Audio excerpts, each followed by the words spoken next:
Hello. Oh, sorry. GM. GM, everybody. Alrighty, get settled and may we please have your attention. Thank you so much for being here.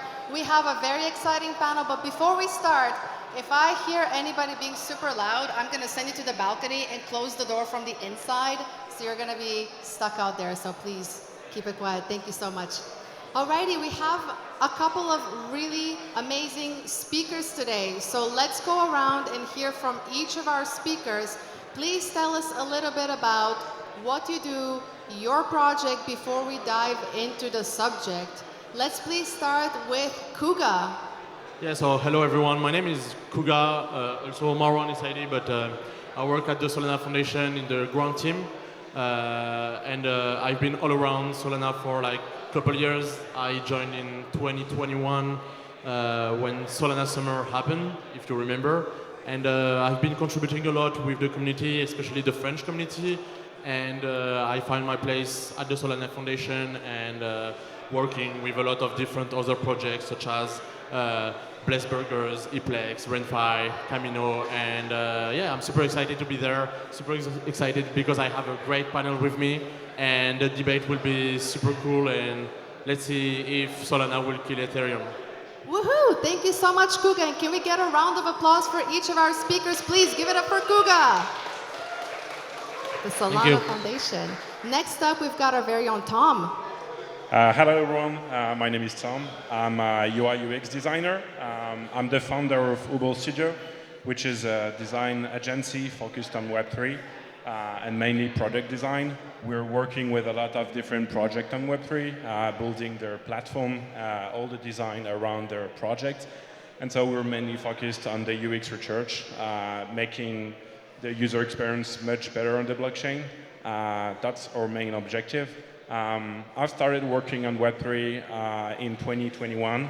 That was a big new thing for me, and I'm still working on it. So, yeah, I think Web3 is really a huge thing for the future, and I will try my best to make it even better in the future. Yeah.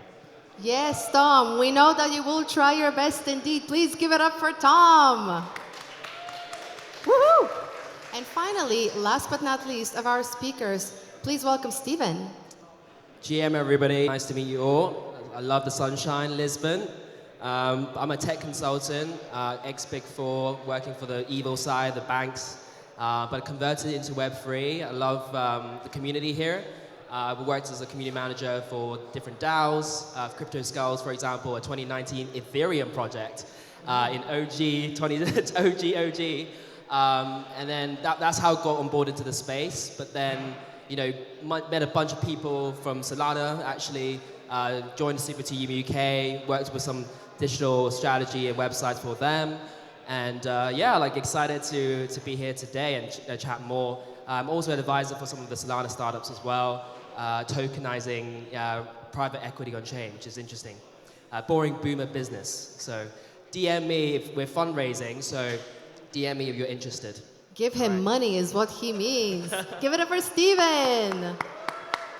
Woo! So those are our speakers today. My name is Dayana Aleksandrova, also known as Decentralized on Twitter, and I will be the panel host today. We do have one empty chair right here because one of you, lucky or unlucky people, because I like to pick on people, will be sitting in this chair and giving us your take, maybe more than one person. In the meantime, you have received voting cards. Lara, can you please raise your voting card? Yes. So we will be asking questions from the crowd, and you can vote with a yes or no so we could see your opinion and your takes. So let's get right into it. And one last round of applause for you as well, for the some moderator. Thank you. So we had a very interesting conversation right before the beginning of this panel, and Steven, he's our stat guy, has shared something very interesting. Apparently right now, Solana has 4 times the daily active users compared to Ethereum.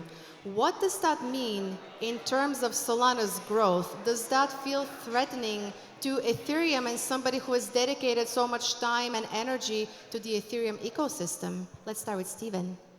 Yeah, thank you. So I looked up a few stats before I came here. So as of May, I think 14th, 15th, this is the current stat, about 1.3 million active users right now in Solana versus 400,000 in Ethereum. So interesting stat.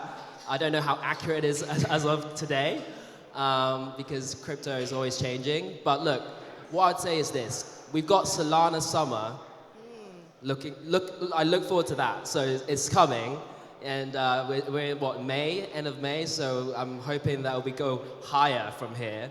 But in terms of user adoption, I think that's very clear. If you look at Solana dApps and the growth of all the users coming into Solana, the top DEX, Jupiter, does about, I think they did 28 billion in total volume, so it's huge, right? And the daily active users is growing tremendously.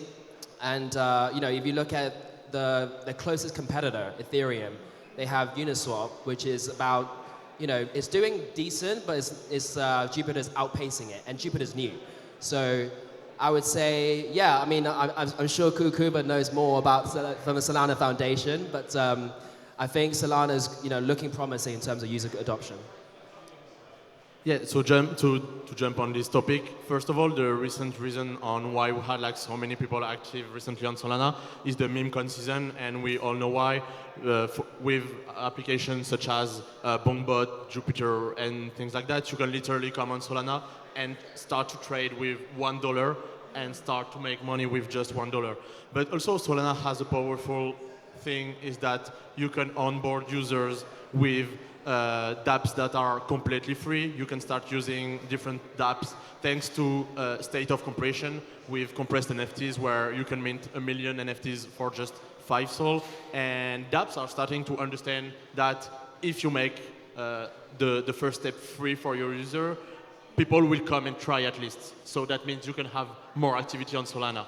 And then it also works for the user acquisition. People will come, try, maybe talk about it around them, try to get that points, referral and all, and then you have activity all around Solana. It's like a little city where you can do things for free, things for cheap, and if you want to spend money, you can go and be with the whales and do other things. But like Solana gives an easy way to use it, and also one of the power that we have and we had for such a long time is that we have a super good UIX, starting with like wallets such as Phantom, Solfare, and you come, you use them, you understand super easily, and then you're like, oh, okay, so now I can use whatever I want without like trying to connect to anything, without understanding what is it. And talking about UIX, I think we have a specialist here with us. Maybe you can talk about UIX and how it like brings user on Solana and why is it this attractive compared to other chains? Yeah, the thing with Solana is that you've got, as well on Ethereum, that you have a lot of builders. And when you look at design stuff, on Solana, you've got a lot of new things each month. If you look at the wallets, for example, the main wallet on Solana right now is Phantom. And the thing with Phantom is that it's growing fast. It's growing really fast. And why? Because the UX of the application is really good. It's really good because when you're a new user and you want to start crypto, you only have the information you want.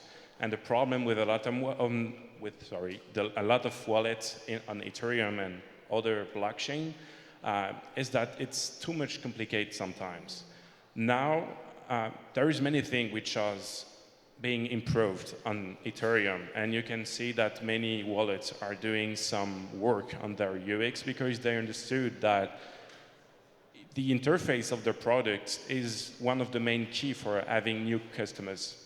So yeah, right now Solana for me have the best UX, but it's coming really fast on Ethereum. And maybe if I can add something also, that's one of the topics that we talked about last year, and it's only possible on Solana, Opus. We have a lot of dApps that are only possible on Solana, so that when you want to try something, for example, with the Saga, where you have a lot of different possibilities. We have like a dApp store, and we have applications that work with Solana, and you want to try them, so you must come towards us. And there is a lot of things that you can do with us and not on other chains. And I think one of the keywords that we have recently on Solana is the gamification. Gamification of a lot of the things that you do daily, like gamification of running with Steppen, gamification of eating with Plateau, gamification of art with Drip. I mean, that's something that you cannot or may not be able to do on other chains. So that's why it attracts first users that use it for free and take advantage of it, and also people that want to create projects, or developers, CEO and more, and they want to try and see how it goes, and it usually don't cost as much as other blockchains. I love these examples, Kuga. These are amazing examples, and it really sounds like Solana does try to make it as easy as possible for people to start getting involved for as little as, what was it, $1? One sol? Yeah, you can start with $1 on Solana. Wow. Yeah. So let me ask this of our audience. Do you find, and pick up your voting cards, if you have experience with Solana, Ethereum, do you find that it's easier and simpler to get started on Solana versus Ethereum? Ooh, I see a yes right here. A lot of yeses. Okay. Everybody seems to agree that it's easier to get started on Solana versus Ethereum. So considering Ethereum and the upcoming changes to Ethereum 2.0, Steven, what would you say are some capabilities? Can we expect a simplification when it comes to getting involved in the user experience on Ethereum versus Solana? That's a tough one. I think innovation happens quickly, right? And you can see that, marketplaces or wallets, right? They all kind of in competition with each other. And they're trying to, I think if you look at Magic Eden, if you look at Phantom, they started on Solana, then they're going cross-chain, right? If you speak to all their teams, they're all trying to reach 1 billion users, whether it's near protocol, whether it's, Ethereum or Solana, right? Everyone's trying to basically reach that critical mass of adoption. And as Guba said, and as Tom said, user experience is key, onboarding is key, but how do we really educate people? How do we onboard them to the space and allow them to do that? But I think from your perspective, your question really kind of goes down to capability in terms of the technology. And I think, Solana's got some really good secret stuff that they're building, right? Not super secret, but they're building really cool stuff, right? Like Fire Dancer, for example, which can do 1 million transactions per second. So if it goes well, it can really change the game, right? As Tony said, he's trying to aim to, bring inclusive adoption to users to Solana. But Ethereum, there's hope. There's hope. And as a early, fan of Ethereum back in 2017, I see some familiar faces who are OGs in the space, who really kind of, there's a lot of, there's amazing DAO communities. So DAOs like Nouns DAO, like CryptoPunks DAO, they're doing amazing, really cool stuff to build a community around the development side, but also, the culture, whether it's art or whether it's technology. So from a tech perspective, they are trying to reduce the gas fees. They're reducing the, it's difficult to say, right? Like I'm not Vitalik, so I have no idea. Sorry, and we'll see what happens. But maybe you guys have more insight into it. Tom, let's hear from you. Or Kuga, do you want to go first? Okay. So yeah, to jump on something that I really like is talking about Fire Dancer. I heard that a lot of people from Ethereum or other community are super hyped to see what it's going to bring to Solana, and I think that we must take it as what Solana, and especially Solana Foundation and Solana Labs, are doing for the community, but also for the professional. And I think that us at Solana Foundation are trying to create the foundation, so people can come and consolidate this foundation, and then users can use it. So Fire Dancer is not, maybe it's my vision of it, but it's not made for the common users, but it's made for the professional that wants to build on Solana, so we can prove that we're strong enough to make their project work on Solana. Especially when we think about Visa, that is working with us, Shopify as well, and today we had PayPal that is now that has its stablecoin on Solana.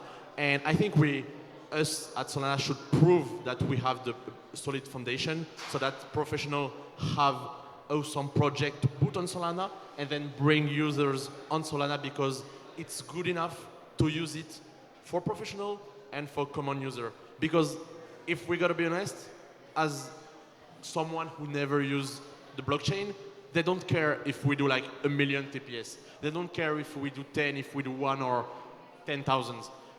They don't even care if we decentralized. The goal is to make something that is attractive for the user and make them aware of what they can do and what it brings for them, such as loyalty program, for example, with Solana Pay and other different projects on Solana that are like taking advantage of the blockchain as we can do on other blockchains such as Ethereum or Near to make it easy for everyone. And one big example that I really like is that I'm gonna talk about Sui a bit because I have a great example. We now can connect our to our wallet with a Google account, and I think that's something that we should tend to go for, so user can connect with an Apple account, Google account. And the first day I used Sui, I was able to connect with my Google account and Twitch account, and I was like, whoa, that's game changing. I don't have like to copy words or numbers just to remind myself, oh, I have a wallet on Sui. I think we must open the door to a larger population and make it super easy for them, but also super strong on the technical aspect for professional and builders on Solana. That is an absolutely amazing take, and one thing that really stood out for me, if you guys were paying attention, you would notice this, but Kuga said Solana wants to earn its merit. It wants to compete with Ethereum on merit, not just like, hey, everybody's welcome, but make it good for the professionals. Give them the juice. Can I say that? I just said that. So from Tom's perspective, what do you find attractive when it comes to the user experience about building on any blockchain? Ethereum, here's the leader, here is Solana saying, hey, we're gonna open the door to all these amazing capabilities, it's gonna be so easy, you can connect very quickly. What would you say is a deciding factor that would make you choose Ethereum versus Solana? I think when you're talking about B2B, for example, companies, the big thing is that the most is easy to use. The more it's easy to use, the more it's affordable, the easiest it is. And that's a big challenge that I think all blockchains are trying to complete. And the thing with Solana, and that is why you can see Google coming, you can see PayPal coming, Visa, a lot of big companies, is that it's so simple to build on Solana, and with the price, which is much lower than a lot of other blockchains. It's not the lowest price. We'll talk about this later. It's not the lowest price, but Solana is a low price compared to Ethereum, for example. Now, on another aspect, in my opinion, companies are looking for OGs and security.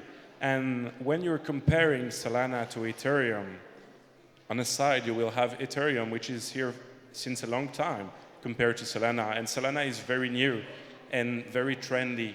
And when you want to build a project on the long term, sometimes the trendy is not the best way. So this is a good point to look at. And that is why on Ethereum, you still have some of the biggest projects and some of the big OG were staying there because it's still something really securized,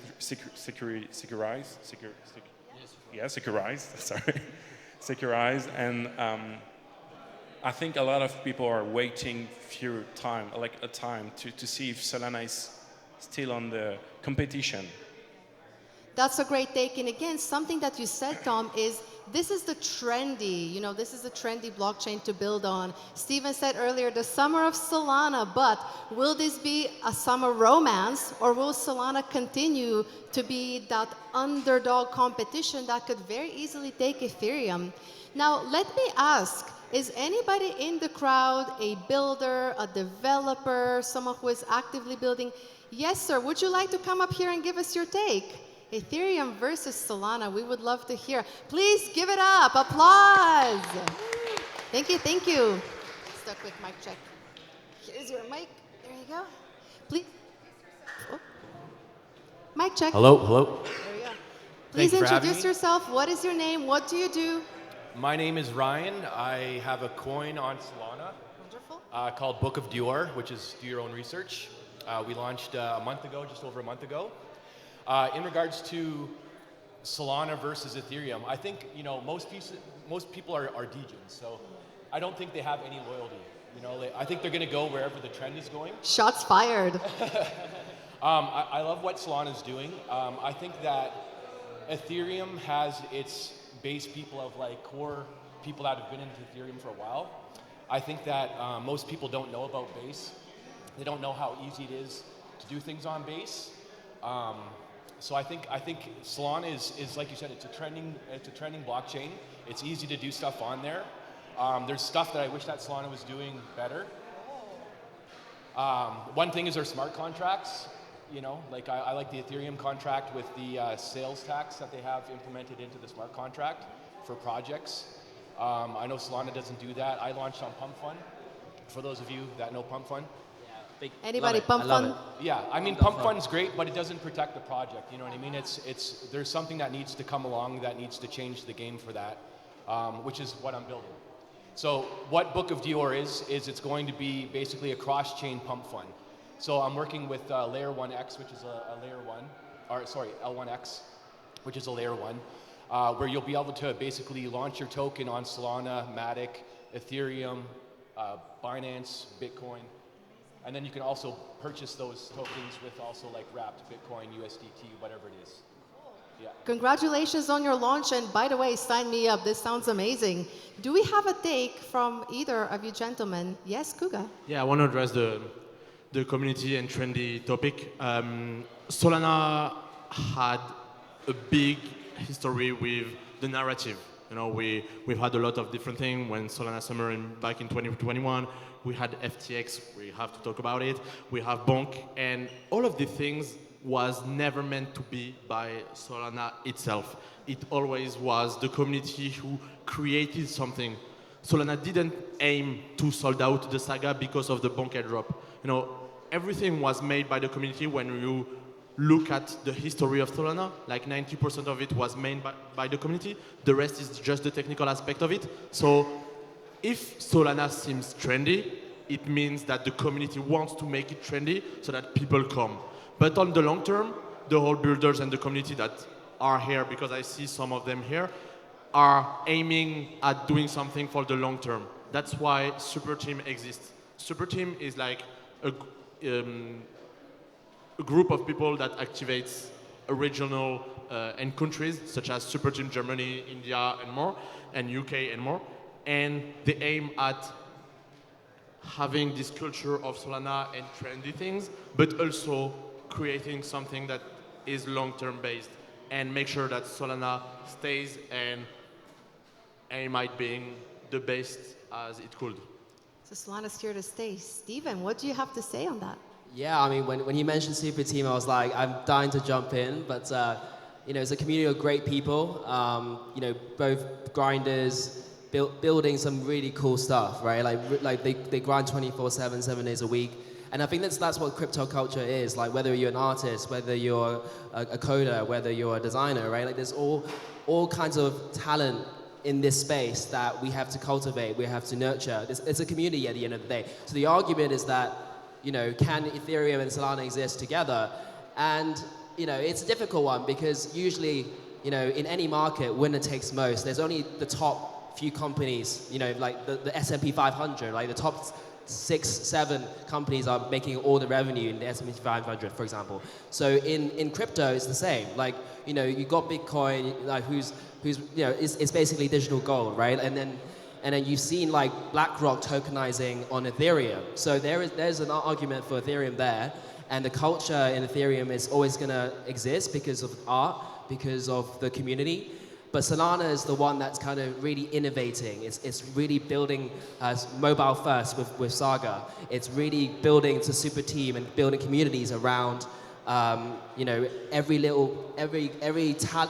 hub of talent, every little corner of the world where you can really, you know, reach that 1 billion users that, you know, every chain is dying for. So I think also when you look outside of Web3, we're a small bubble actually, you know, in the largest scale things. And you know, having consulted for some of the, you know, the corporate banking and the TradFi world, it's very much like, you know, they see us as like as a technology that they can use, a leverage, right? Whether it's BlackRock, whether it's I think Visa, you know, using Solana with the stable coins. So you can see that there's a appetite to risk now. Like they're actually thinking, oh, maybe I missed something. Maybe I should have bought some Ethereum in 2017 or Solana when it came out. Like, it's crazy. So it's, you know, we'll see what happens. But, you know, it's going to be interesting in terms of the next few years.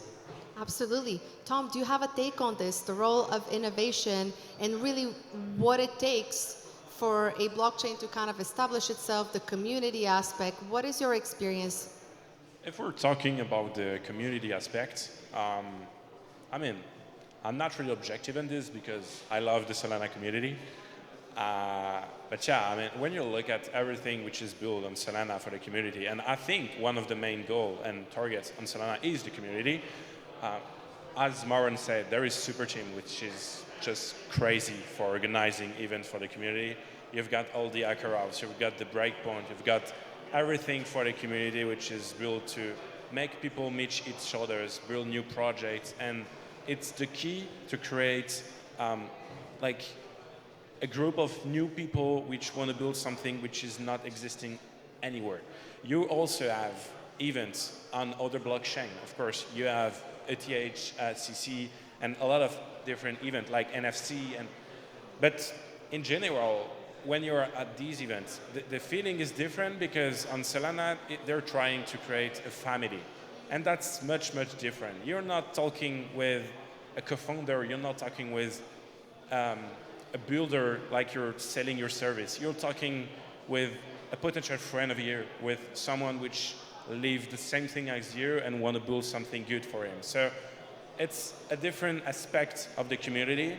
It's not always the best thing, but it's a different thing, and that counts a lot compared to other blockchains. Amazing answer. And Ryan, what is the role of community in your project? How are you building your community?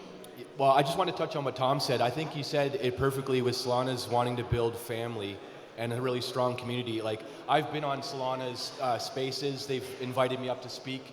You know, I don't see that happening with Ethereum. You know, I don't see them reaching out to little guys. Like, they're always promoting the bigger coins, the bigger projects and stuff like that. So I think that moving forward, like if Solana keeps focusing on community, starts focusing on the smaller projects, because it's not all about the bigger projects. Like, they have their exposure, they have their momentum. It's a lot about the smaller projects that are doing big things. You know, like there's a lot of projects that a lot of people don't even know about that are coming out with great dApps or, you know, great utilities and stuff like that. So I think if Solana continues to focus on building that community and building that family and really like focusing on the smaller projects, I think they'll do well. I love that. And what really stood out that Ryan said is small projects that are doing big things. Thank you so much, Ryan. Please tell us the name of your project one more time. My project is Book of Dior. Do your own research. If you want to check us out, we're on Twitter, Book of Dior, Instagram, Telegram, all the things. I just want to answer your question about how Book of Dior is doing community. We have community raids, so we pay people for raiding our like shilling our projects. I'm down. So we're working with Bank of America, who has an AI Telegram bot that basically you sign up with. It goes through all your posts, and you can basically, in one click of a button, you could pay 1,000 people that shill with your project. So I think that, you know, rewarding the community is great. We also have sticker packs, so people that do raid and shill and that are always like active in the community, we've made them like sticker packs, like NFT sticker packs in our Telegram group, animated stickers, so that way when we have, you know, 5,000, 10,000 people, they have a full sticker pack, just something to give back and show community. We're always using people's voice, and we're really trying to focus on having the decentralized governance of having everyone has a voice. If you're holding Dior, you know, no matter if you're holding a little bit of Dior or a lot of Dior, everyone has the same kind of say in where the project goes and what the project does. Amazing. It sounds incredible. Check it out. And thank you so much, Ryan, for being with us on stage. Thank you. Thank you. Give it up for Ryan, everybody. Woohoo! And a very interesting question was raised, actually. Can Ethereum, or should Ethereum, step up its game when it comes to building community? Voting cards, please. Should Ethereum step up its game, yes or no, when it comes to showcasing projects? We've got a yes, yes, yes. Everybody's saying it. Ooh, Steven, you better bring that to Vitalik, bring that to Ethereum. I only joke. But yeah, the role of community is absolutely important because that is the driver that can really move a blockchain forward.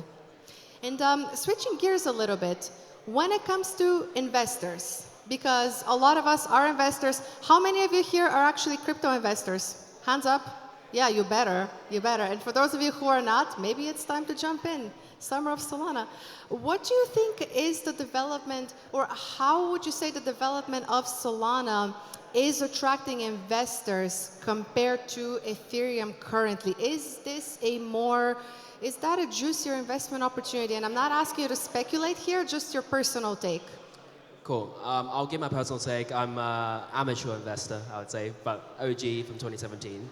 But I think, like, the best analogy I can tell is, like, if you're a business owner and you know you're choosing where to build your business, right? You're going through a shopping mall, and you know, do you want customers, as much customers as possible, to come into your store? I think so, right? You want users, right? The users is the key, and when you have users, you have data, you have growth, right? And if you have innovation, you can test and try things and see what things work, what features doesn't. And so it's the same analogy, right? Solana has more users, right? It has lower cost and high speed, right? So therefore, I think, you know, Solana is doing what it needs to do to grow those users at the scale that they want to scale. But, right, the question is, Ethereum, you know, as Tom mentioned, you know, it's secure. You know, there's different aspects to it where, you know, you can build the business around it. People trust it more because it's been around longer. You know, BlackRock has bought it, used Ethereum. So we'll see. But I think, you know, again, like, we haven't even mentioned Bitcoin. Like, that's the big daddy there. But I think, like, again, I want to scale back in the bigger picture. You know, and look at, okay, this is a shopping mall, but what about all the shopping malls around the world? Like, look at, like, Web3 is still a small bubble, and we want to, you know, educate people. We want to grow this community, tell your friends and family about it, because, you know, we're still early, right? Like, we have to believe in that, right? And whether there's Solana summers or, you know, Bitcoin, you know, pumps, I don't know. But the point is, I think, you know, Solana, as a personal take, as an investor, is, you know, higher. We're going higher. That's my personal take. To the moon. Anybody? To the moon, to the moon. Tom, what's your take? Well, I mean, go ahead. Go ahead. Well, just to say something about Steven, I think I agree with him. Like, if we go and look at the bigger picture of the whole blockchain thing, we see that Bitcoin and Ethereum has advantage of being here for a long time, and we should not forget that chains like Solana, Avax, Sui, Aptos and all are super young, and they are just taking the best of the others to create themselves. But also, talking about investment on Solana, I think we had 3 big phases on Solana. The first one that ended in like 2022 when Terra Luna happened. I think everyone was like just spending millions and billions of dollars into Solana because they thought it won't never stop. And then we had the post FTX where no one came and no one wanted to invest, and we stayed between $8 and $20. And then we had the revival and the resilience of the community where people were like, oh, Solana is at 40. I might come back. Oh, Solana is at 80. I might come back. and they came back at 150. And also that really shows how price drives investment. And of course, because it's both linked, but also people are like, why is Solana coming back like this? I'm like, in fact, I don't really know, besides the resilience that we had, because the innovation that we created on Solana since FTX has always been the same. During the release of the Saga phone, no one wanted it. But like a few months later, everyone wanted it, and now I think we sold out like super easily the Saga 2, and everyone wants it because it's like, oh, it's Solana, I'm just getting it, and we'll see. And I think that now Solana is going to be like very calm, growing slowly, but also becoming more and more professional, and not trying to, okay, I might answer the question, but not trying to kill Ethereum, but be an ally of Ethereum and do things that Ethereum cannot do, because Ethereum will always be there with its fundamental, with its economy, with its community, but the purpose won't be the same. Also, I think in the future we'll see other blockchain being born with other goals that people will say, hey, will this blockchain kill Solana? And in the end, I think we will just have different blockchain with different tools as us when we're using a Mac or Windows, or maybe playing PlayStation 5 and Xbox. I think we just have to choose which one we want to use, and we won't have that many, but I think people will think about like merging some project within other project. For example, Helium or Render Network that joined Solana. Maybe we will see other projects that will join and merge with Ethereum or Bitcoin and more. I think we're very early with all the innovation that we have, and the blockchain offers a lot of different things. Also on Solana, we have state of compression. We're into token extension, and now we see blockchains such as Sui going into hardware, and hardware is something that is still not explored for a lot of blockchain. Now imagine a blockchain that is only based on hardware, might be something that someone will build in the future, but like, yeah, I think the investment will slow down and be way more reasonable, not only on Solana, but also on a lot of different other blockchains. And after all, before we go to Tom, that is a good thing, because you don't want your project or blockchain to be something that's trendy for a summer. For example, a good friend of mine, Tom, he was recently in Dubai, picture with a Lambo, and he's like, send Sol! And I was like, okay, so summer of Solana indeed. But what you're saying, Kuga, is that Solana is focused on growing slowly but surely and really leveraging innovation. And for our last question here, as we wrap up, let's talk about, is there room for both Solana and Ethereum? And let me see a vote in the room. After everything that you have heard, voting cards up. Is there room for both Solana and Ethereum to exist? Do they have to kill each other? You guys are saying no, they don't have to kill each other. They can both coexist. Let's hear Tom's take and the take of Kuga and Steven as we wrap up. Yeah, just to jump shortly on what you said.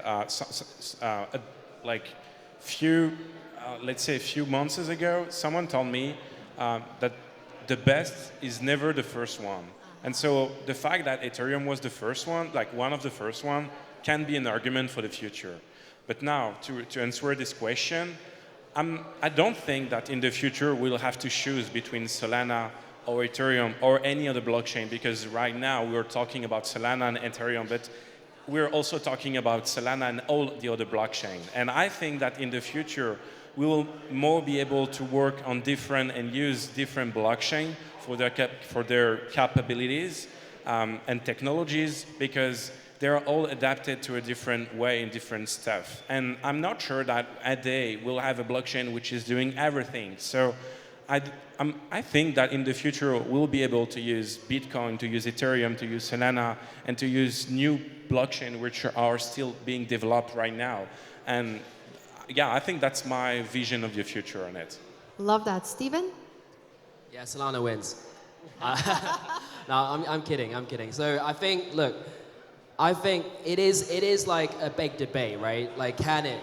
And I think there's a few points I want to raise. So, all the Ethereum OGs and maxis, I would fairly kind of, there's the maxis and there's people who want to make money, right? Or there's people who love to create art on Ethereum, early OGs. So a lot of my friends are artists, talented artists in the space, and they're still big believers in Ethereum. And you kind of ignore that a lot of Ethereum believers and maxis, they moved to Solana, to make money, at the end of the day, that's what drives us, to be here. But at the same time, if you look at the bigger picture in the future, it's I think there's gonna be a space for everyone to thrive, right? Because, like I said, in my personal take, we're not fighting between Bitcoin and Ethereum, but we're fighting against the world. We're fighting. That's a good one. We're fighting against the, the institutional, the institutions, the TradFis, the banks, and we have to make a stand, right? It's not just Bitcoin, Ethereum, and Solana. We're all one big community, and everyone's kind of the same. I'd say maybe 60-70% of people are from Ethereum, they move to Solana, and vice versa. And now it's the next big thing is ordinals, obviously, with the ordinal stage. So we haven't even had time to talk about Bitcoin. So it's pretty crazy in terms of how exciting the future is and how exciting this space is. And we're still early, guys. So, pack your bags, we're going higher. Get ready for the ride and don't go anywhere. Thank you so much to our speakers, Kuga, Tom, and Steven. Give it up for our speakers. And please stay tuned for the next session. Thank you so much. Thanks to you, guys. Dayana. Thank you.